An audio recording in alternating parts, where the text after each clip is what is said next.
Hey guys, welcome to my YouTube channel once again. आज हम पढ़ेंगे रिटेल मैनेजमेंट के बारे में। आई नो हमारी जो पिछली सीरीज है जो कि बिजनेस एनवायरनमेंट की चल रही है वो अभी तक कंप्लीट नहीं हुई है, बट बिलीव मी मैं अभी ये साथ साथ स्टार्ट कर रही हूँ, वो भी कंप्लीट होगी इसके साथ साथ। ठीक है, तो अभी इसके बारे में समझो ये क्या है, क्या नहीं है, इसमें क्या क्या आएगा etcetera. So let's get started. सबसे पहले रिटेल मैनेजमेंट का मतलब समझो। ठीक है, अब आप में से कुछ लोग तो पहले ही समझ गए होंगे कि रिटेल, ठीक है, रिटेल का मतलब अगर किसी को पता है तो मैनेजमेंट का वो अपने आप लिख सकता है। रिटेल का मतलब होता है कि जब आप फाइनल कंज्यूमर को प्रोडक्ट्स को या सर्विसेज को बेचते हो, इज कॉल्ड रिटेलिंग। ठीक है, तो रिटेल मैनेजमेंट का मतलब क्या होता है? Process of selling goods and services directly to the final consumer. ठीक है, बट यस, अब आप ये सोच रहे हो कि सिर्फ गुड्स और सर्विसेज को कंज्यूमर तक बेचना है, ये रिटेलिंग है? नहीं, इसमें और भी बहुत सारी चीजें इंक्लूड होती है। ठीक है, ये छोटी सी टर्म नहीं है, ये नैरो टर्म नहीं है, ये ब्रॉडर सेंस में समझो। रिटेल मैनेजमेंट में क्या होता है? गुड्स को बेचना ठीक है, सर्विसेज को बेचना फाइनल कंज्यूमर तक ठीक है, लेकिन उससे पहले भी बहुत सारे काम होते हैं। अपनी पूरी जो भी शेल्फ है उसको भरना। ठीक है, प्रोड्यूसर से सामान मंगवाओगे, उसको भरोगे, उसके पे प्राइसिंग करोगे, ठीक है, उसको अच्छी तरीके से प्रेजेंट करोगे, ठीक है, हर एक चीज, और फिर देन उसको बिलिंग करना।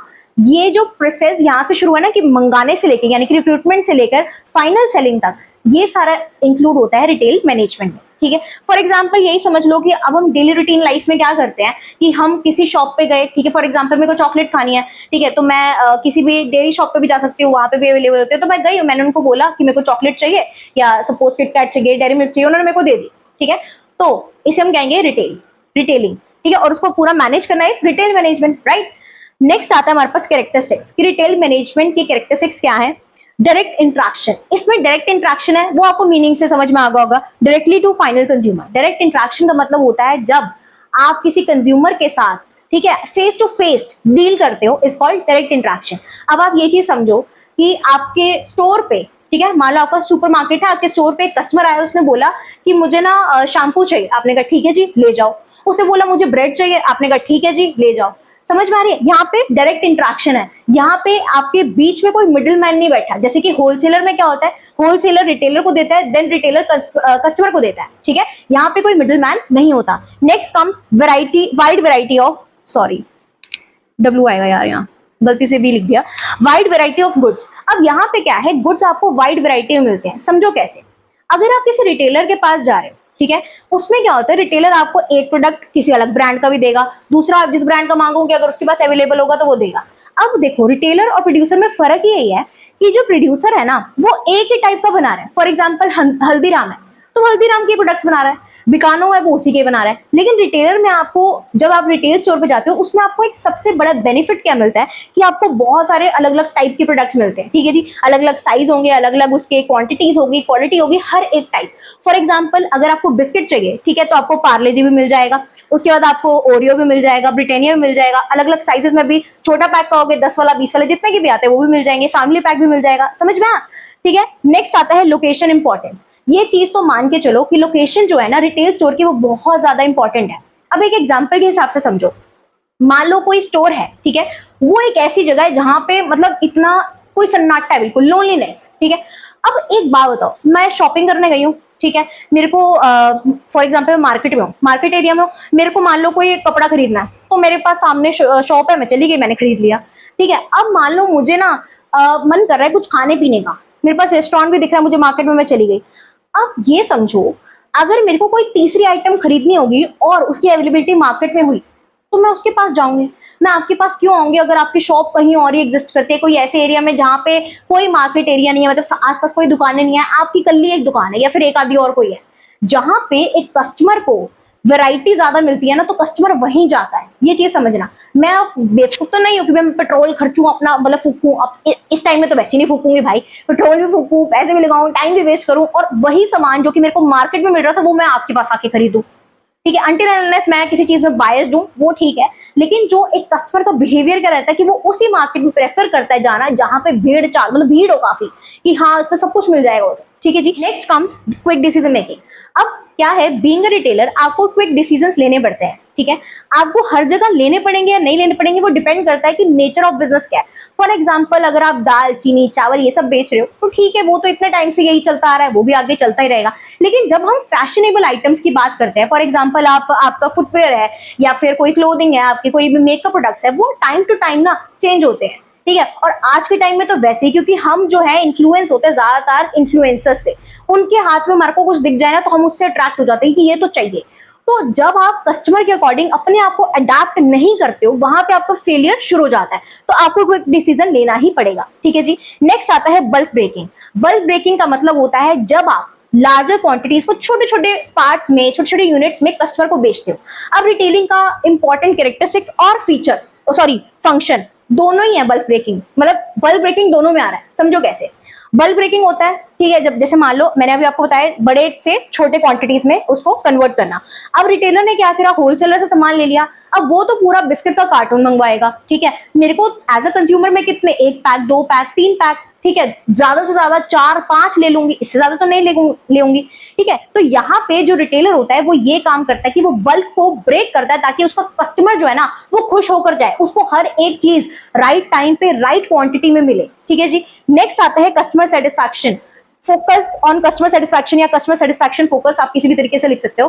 अब ये चीज ध्यान रखना कि ये कभी कस्टमर की जिम्मेदारी नहीं होती कि वो किसी दुकान से खुश होकर आए, ये रिटेलर की जिम्मेदारी होती है कि वो कस्टमर को खुश होकर भेजे, ठीक है। तो आपको कस्टमर को सेटिस्फाई करना ये आपका बेसिक फंक्शन भी है और ये कैरेक्टरिस्टिक्स भी है, ठीक है जी। अब यहाँ पे ये चीज समझो सॉरी, कस्टमर सेटिस्फैक्शन इंपॉर्टेंट है, क्यों? क्योंकि अगर आप कस्टमर को सेटिस्फाई करके भेजोगे तो दोबारा कस्टमर आएगा भी और साथ वाले को भी लेकर आएगा, ठीक है। आप इसमें अब रिटेलर क्या कर सकता है कस्टमर को सेटिस्फाई करने के लिए, डिस्काउंट दे दिया, आफ्टर सेल सर्विसेज दे दी, जो भी प्रॉब्लम्स आ रही है उसको डील कर लिया, ठीक है जी। नेक्स्ट आपके पास आता है हाई कंपटीशन। यहाँ पे कंपटीशन बहुत ज्यादा होता है। आप अपनी मार्केट में कोई भी क्राउडेड एरिया में चले जाओ, अब वहां देखना कि कॉम्पिटिटर लगे, मतलब साथ एक दीवार जुड़ती हुई दुकानें हैं, ठीक है। जैसे ये भी कपड़ों की दुकान है, अगली भी कपड़ों की दुकान है, समझ में? ये भी कन्फेक्शनरी है, अगली भी वही है। तो ये सब चीजें हैं कि इसमें कंपटीशन बहुत ज्यादा है, लेकिन एक रिटेलर को अपनी जगह एक कस्टमर के दिल में, दिमाग में कैसे बनानी है वो आपको ही पता है, समझ में आ रहे? ये सारे चीजों को, पॉइंट्स को दिमाग में रखोगे तो ही कस्टमर अट्रैक्ट होगा, आपके पास आएगा। नेक्स्ट आता है फंक्शंस। अब जो रिटेल मैनेजमेंट है उसके फंक्शंस क्या है, रिटेलर क्या क्या फंक्शंस परफॉर्म करते हैं। First is assortment. अब देखो, जैसे मैंने आपको एग्जांपल दिया था हल्दीराम वाला, अब प्रोड्यूसर है, ठीक है। तो प्रोड्यूसर क्या कर रहा है, कैडबरी, मान लो चॉकलेट, कैडबरी के कुछ भी प्रोडक्ट्स वगैरह बना रहा है, चॉकलेट्स वगैरह, ठीक है। तो वो कैडबरी के ही बना रहा है, एक हल्दीराम के, एक बिकानो के, ठीक है, जितने भी ब्रांड्स है वो अलग अलग बनाया जा रहा है। तो मैन्युफैक्चरर क्या है, वो एक ही लाइन में फोकस कर रहा है। बट बीइंग अ रिटेलर आपका फर्ज बनता है कि आप कस्टमर को हर तरीके का प्रोडक्ट प्रोवाइड करो, ठीक है, वाइड वैरायटी। तो असॉर्टमेंट का मतलब होता है कि जब आप कस्टमर को हर तरीके का प्रोडक्ट प्रोवाइड करते हो, उसके अलग वेरिएंट्स, अलग साइज, अलग आपका टेक्सचर, क्वांटिटी, व्हाटएवर एल्स, ठीक है जी। तो यहाँ पे अब जैसे सुपरमार्केट का एग्जांपल ले लो, ठीक है जी, वहां पे आपको हर टाइप की आइटम मिल जाएगी। आप कुछ भी खरीदने जाओगे आपको हर तरीके का अलग अलग शेल्फ होंगी, ठीक है। आपको ब्रेड लेनी है, उठा ली, कन्फेक्शनरी है, उठा ली, समझ में आया? नेक्स्ट आता है आपके पास बल्क ब्रेकिंग, जो कि मैंने अभी आपको समझाया भी था कि बल्क ब्रेकिंग में क्या होता है, जब आप लार्जर क्वांटिटीज को छोटी छोटी क्वांटिटीज में कस्टमर को बांट के देते हो। अब देखो, इसमें दो लोगों का फायदा है, एक तो मैन्युफैक्चरर का, एक कस्टमर का। कस्टमर का तो समझ में आ गया होगा कि भाई मेरे को थोड़ी सी आइटम चाहिए, मैं शॉप पे गई, मैंने खरीदी, मैं आ गई घर, मेरे को कोई स्ट्रेस नहीं हो रहा कि उसने बोला है कि आपको तो 12 ही, मतलब एज अ डजन किसी भी चीज का आपको तो 12 ही आइटम लेनी पड़ेगी, मेरे को 2 चाहिए होगी तो मैं 2 लूंगी। तो कस्टमर का फायदा हुआ। नेक्स्ट, मैन्युफैक्चरर का भी फायदा है। अब मान लो मैन्युफैक्चरर को बल्क ब्रेकिंग करके भेजना होता, ठीक है, 2-2 4-4 के आइटम में, तो एक बात बताओ, हर आइटम भेजने में, हर 2 आइटम 4 आइटम भेजने में ट्रांसपोर्टेशन कॉस्ट तो लगी रही है, पेट्रोल तो फूक ही रहा है, जगह तो, डेस्टिनेशन तो बदलेगी नहीं, डिस्टेंस भी उतना रहेगा। लेकिन यहाँ पे मैन्युफैक्चरर को फायदा क्या कि वो लार्ज क्वांटिटीज में एक ही या 2 लॉट्स में जो है अपना सामान भेज सकता है रिटेलर तक, फिर आगे रिटेलर जाने और उसका कस्टमर जाने, समझ में आए? नेक्स्ट आपके पास आता है प्रोवाइडिंग सर्विसेज। तो जो रिटेलर है वो आपको नेक्स्ट आता है आपके पास प्रोवाइडिंग सर्विसेज। तो जो रिटेलर है वो आपकी बहुत सारी टाइप की सर्विसेज प्रोवाइड करता है, आफ्टर सेल सर्विसेज भी देता है, ठीक है। आपको आपकी प्रेफरेंस समझकर आपको पूरी चीज प्रोवाइड करता है कि आपको क्या चाहिए। फॉर एग्जांपल, जैसे मान लो कि मैं फॉर एग्जांपल किसी फुटवेयर की शॉप पे गई, ठीक है, मैंने अपनी स्पेसिफिकेशंस बता दी, मुझे ब्लैक कलर चाहिए, मुझे हील्स में नहीं चाहिए, फ्लैट चाहिए, ऐसी चाहिए, वैसी चाहिए। उसने मेरी प्रेफरेंस को समझा और उसने मेरे को सारी सर्विसेज भी प्रोवाइड करी, ठीक है। उसने मेरे को जो जो मेरे को चाहिए था डिस्काउंट भी दिया, आफ्टर सेल सर्विसेज भी प्रोवाइड करी, ठीक है जी। अब यहाँ पे सर्विसेज और भी तरीके की होती है, जैसे मान लो इलेक्ट्रॉनिक्स का एग्जांपल ले लो तो वो आपको इंस्टॉलेशन सर्विसेज देते हैं, ग्रोसरी के टाइम पे वो आपको होम डिलीवरी भी प्रोवाइड करते हैं, ठीक है जी। नेक्स्ट आता है increase the value of products and services. तो यहाँ पे जो जो रिटेलर है वो आपको जो आपके प्रोडक्ट और सर्विसेज है उसमें वैल्यू भी प्रोवाइड करके ऐड ऑन करके देता है, ठीक है जी। किस तरीके से कि अच्छे से उसको जो है प्रेजेंट करना कस्टमर के आगे, उसको बेचना, हर एक चीज इसमें इंक्लूड होती है। नेक्स्ट आता है आपके पास होल्डिंग इन्वेंट्री। अब ये भी एक इंपॉर्टेंट फंक्शन है रिटेलर का, ठीक है जी। इन्वेंट्री को होल्ड करके रखना। इन्वेंट्री यानी कि आपकी जो रॉ मटेरियल्स हैं या फिर आपके फिनिश गुड्स में भी आते हैं इसमें, या इसमें जो प्रोसेसिंग वाले होते हैं वो भी आते हैं, ठीक है, तीनों तरीके के। तो यहाँ पे रिटेलर क्या करता है, रिटेलर के पास तो जनरली जो है फिनिश प्रोडक्ट्स ही होते हैं। अब रिटेलर क्या कर रहा है, उसको ज्यादा भी नहीं रखनी है क्योंकि रिस्क है, उसको कम भी नहीं रखनी है कि कस्टमर आ जाके पूछे हाँ जी आपके पास ये बिस्किट मिल जाए, नहीं जी आज नहीं है। अगले दिन आया कि चल कोई बात नहीं, एक दिन नहीं था आज हो जाएगा, नहीं जी आज भी नहीं है। 4 हफ्ते बाद आया कि भाई आज है, आज मिल जाएगा, नहीं जी आज भी नहीं है। कर क्या रहा है तू, क्यों खोली है तूने दुकान, तेरे पे है तो सही नहीं कुछ भी सामान, समझ में आ रहा है। नेक्स्ट आता है आपके पास कन्वीनियंस। अब देखो इसमें 3 तरीके की कन्वीनियंस है कस्टमर को। एक तो टाइम, मोस्टली जो है आपको रिटेल स्टोर्स जो भी है आपको उसमें लॉन्ग ड्यूरेशन में आप इजीली खरीद सकते हो सामान। और कुछ स्टोर्स तो ऐसे हैं जो कि 24/7 अवेलेबिलिटी होती है जिनकी, ठीक है, नाम भी उनके ऐसे ही होते हैं 24/7। नेक्स्ट आता है आपके पास जो कन्वीनियंस में, that is place near to your home location वो होते हैं, ठीक है, जैसे किराना स्टोर हो गया। नेक्स्ट आता है पोजेशन, ठीक है। पोजेशन कन्वीनियंस में क्या होता है कि आप इजीली जो है सामान को खरीद सकते हो, ईएमआई कर दिया किसी भी तरीके से आपने, ठीक है, ऑनलाइन पेमेंट या क्रेडिट कार्ड से कर दिया, कुछ भी, ठीक है जी।